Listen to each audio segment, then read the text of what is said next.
வெள்ளத்தனைய மலநீட்டம் மாந்தர்தம் உள்ளத்தனைய உயர்வு என்று வள்ளுவன் சொன்ன குரலுக்கேற்ப உள்ளத்தாலும் உடலாலும் எண்ணத்தாலும் உயர்ந்து நிற்கக்கூடிய தமிழ் அறிஞர்களே, இந்த பெருமைமிகு பெங்களூர் நகரிலே நடைபெற்றுக் கொண்டிருக்கக்கூடிய 7வது உலக திருக்குறள் மாநாட்டினை மிக சிறப்பாக நடத்தி கொண்டிருக்கக்கூடிய ஐயா எஸ்.டி. குமார் முனைவர் அவர்கள் உள்ளிட்ட அனைவருக்கும் முதற்கண் இனிய நண்பர்கள் வணக்கத்தினை தெரிவித்துக் கொண்டு, இன்றைக்கு இந்த பல்கலைக்கழகத்தை பற்றி பாராட்ட வேண்டும் என்று இங்கே வந்தவுடனேயே நினைத்தேன். காரணம், பெங்களூரிலே ஒரு பல்கலைக்கழகம், இந்த பல்கலைக்கழகம் திருக்குறள் மாநாட்டை நடத்துவதற்கு இசைவு தெரிவித்ததோடு மட்டுமல்ல, காலையிலே அவர்கள் உணவு கொடுத்த அரங்கம் அவ்வளவு அருமையாக இருந்தது, உணவும் அருமையாக இருந்தது, இந்த அரங்கமும் அருமையாக இருக்கிறது. இங்கே இருக்கக்கூடிய அந்த கல்லூரியினுடைய மாணவர்கள் வழிகாட்டக்கூடிய அந்த நெறியும் அழகாக இருக்கிறது.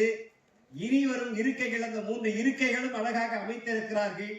இப்படிப்பட்ட ஒரு ஆர்வத்தோடு பணியாற்றி கொண்டிருக்கக்கூடிய இந்த பல்கலைக்கழகத்தினுடைய நிர்வாகத்தை நான் இந்த நேரத்தில் பாராட்டுவதற்கும் போற்றுவதற்கும் கடமைப்பட்டிருக்கிறேன். தற்கார் தகவலர் என்பர் அவரது நிச்சயத்தால் காணப்படும் என்று வள்ளுவன் சொல்லுவானே, அதை போல திருக்குறளுக்கும் இந்த பல்கலைக்கழகத்திற்கும் திருக்குறளை ஆங்கிலத்திலே மொழிபெயர்த்து உலக நாடுகளுக்கு கொண்டு சென்ற எல்லிஸ் போன்றவர்களுக்கும் ஒரு இணக்கம் இருக்கிறது. அதனாலேதான் இவர்கள் இன்றமும் திருக்குறளை இங்கே ஒலித்துக் கொண்டிருக்கிறார். அந்த அடிப்படையிலே அவர்களுக்கு முதலிலே நான் பாராட்டுதலை வாழ்த்துதலையும் தெரிவித்துக் கொள்ளுகிறேன். 1812 தஞ்சை மாவட்டத்தை சார்ந்த ஞானப்பிரகாசர் என்பவர் மலையாளத்திலே இருந்த திருக்குறளை தமிழிலே மொழிபெயர்த்தார், முதலாக அச்சிட்டார். அதே காலகட்டத்திலேதான் மதுரையினுடைய ஆட்சியராக இருந்தவர் ஆரிங்டன், அவர்கிட்ட ஒரு வேலைக்காரராக இருந்தவர் கந்தப்பன். அந்த காலகட்டத்திலே ஓலைச்சுவடிகளை எல்லாம் அடுப்பிலே வைத்து எரித்துக் கொண்டிருந்த காலகட்டம். கந்தப்பன் என்று சொல்லக்கூடிய அந்த சமையல்காரர் இந்த ஓலைச்சுவடியை பார்த்துவிட்டு ஆரிங்டனிடத்திலே கொடுக்கிறார். ஆரிங்டனை பார்த்துவிட்டு இதுல ஏதோ பெரிய செய்திகள் இருக்கிறதே என்று சொல்லி அவருடைய நண்பர் சென்னையிலே ஆளுநராக இருந்த எல்லிஸ் அவர்களுக்கு அதை அனுப்புகிறார். எல்லிஸ் அந்த நேரத்திலே அதை ஆங்கிலத்திலே முதல் அதிகாரத்தை ஆங்கிலத்திலே மொழிபெயர்த்து அதை உலகறிய செய்யக்கூடிய அந்த பெருமை அந்த கிறிஸ்துவ மதத்தை சார்ந்தவர்களாக இருந்தாலும் இந்த தமிழை உலகறிய செய்தவர்கள், திருக்குறளை உலகறிய செய்தவர்கள் இவர்கள். அதனாலேதான் இந்த பல்கலைக்கழகத்தை நான் இந்த நேரத்திலே பாராட்டுகிறேன். அதே போல இன்றைக்கு சென்னையிலே 27 அந்த நேரத்திலே பஞ்சம் வந்த காலகட்டம், 27 கிணறுகளை வெட்டி அந்த கிணறுகளிலே கூட திருக்குறளை பதிப்பதற்கு காரணமாக இருந்தவர். திருவள்ளுவருக்கு அந்த நேரத்திலே நாணயம் வெளியிட்ட காலகட்டமும் உண்டு. அது மட்டுமல்ல, அதன் பின்னால் 1942 முதலாக திருவள்ளுவருக்கு திருக்குறளுக்கு மாநாடு நடத்தியவர் தந்தை பெரியார் என்பதை இந்த நேரத்திலே நினைவு கூற கடமைப்பட்டிருக்கிறேன். அதை போல 1960ஆம் ஆண்டு இந்தியாவிலே தமிழிலே ஒரு தலைவர் ஒருவருக்கு அதாவது முத்திரை வழங்கப்பட்டது என்று சொன்னால், முத்திரையிலே படம் போடப்பட்டது என்று சொன்னால் அது திருவள்ளுவருக்கு தான் என்பதை நான் இந்த நேரத்தில் தெரிவித்துக் கொள்கிறேன். இப்படிப்பட்ட திருக்குறள் இந்தியாவினுடைய தேசிய நூலாக அறிவிக்க வேண்டும் என்று சொல்லி 13/4/2005 அம்மையார் ஜெயலலிதா அவர்கள் முதல்வராக இருந்த போது தமிழ்நாடு சட்டமன்றத்திலே தீர்மானம் கொண்டு வந்தார். அதன் பிறகு கடந்த ஆட்சி காலத்திலே முதல்வர் ஸ்டாலின் அவர்கள் முதல்வராக இருந்த போது ஆந்திர மாநிலம் அயிலாபாத்திலே 29வது வளர்ச்சி மன்ற கூட்டத்திலே முதல்வர் அவர்கள் உரையாக பொன்முடி அவர்கள் அமைச்சராக இருந்த நேரத்தில் திருக்குறளை தேசிய நூலாக அறிவிக்க வேண்டும் என்று அவர்கள் அந்த கோரிக்கையை வைத்தார். அதன் பிறகு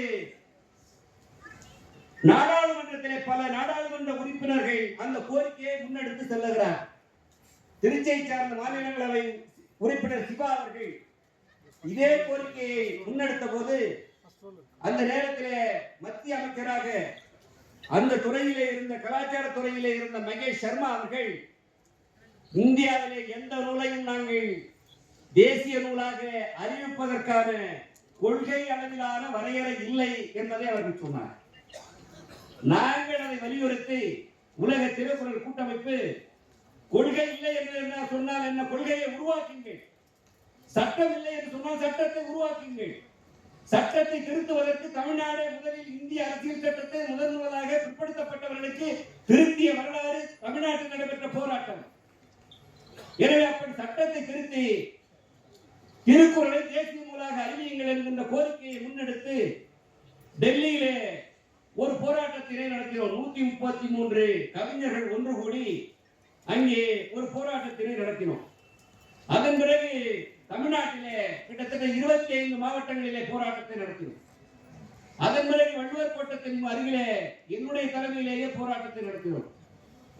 ஆனால் அதே நேரத்தில் அந்த காலகட்டத்திலே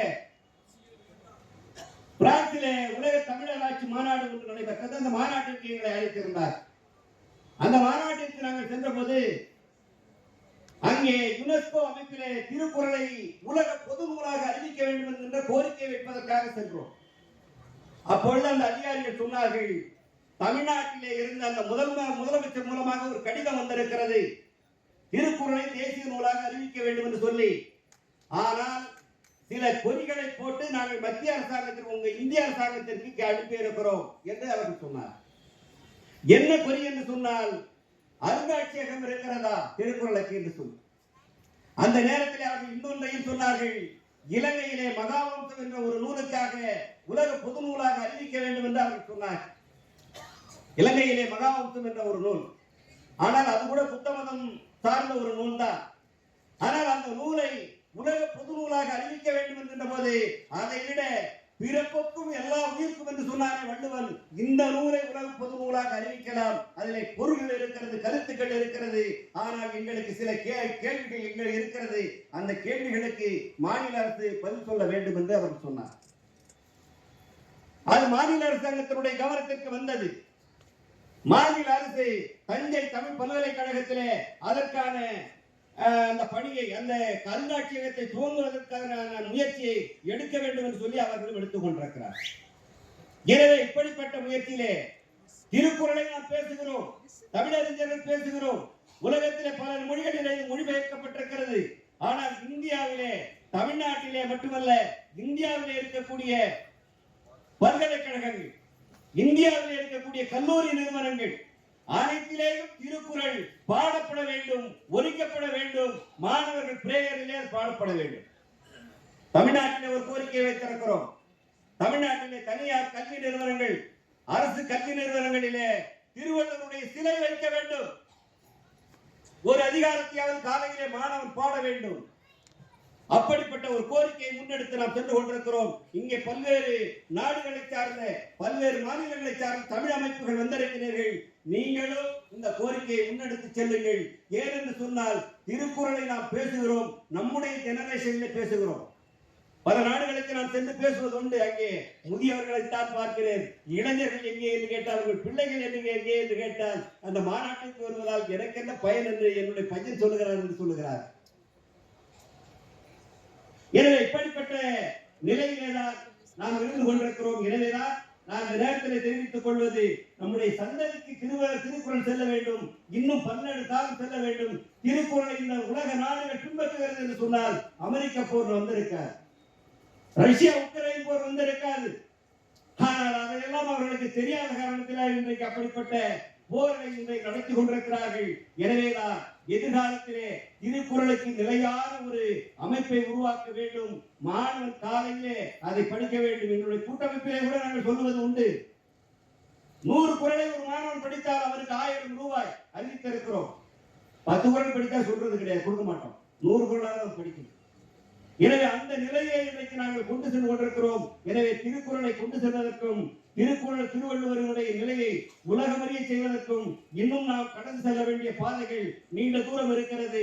கூட்டமைப்புகள் ஒருங்கிணைப்போம், எதிர்காலத்திலே பயணிப்போம் என கோரி இந்த மாநாட்டை மிக சிறப்பாக நடத்தி கொண்டிருக்கக்கூடிய இந்த தமிழ் அமைப்புகளுக்கு எனது நன்றியையும் பாராட்டுதலையும் தெரிவித்து விடைபெறுகிறேன். நன்றி, வணக்கம்.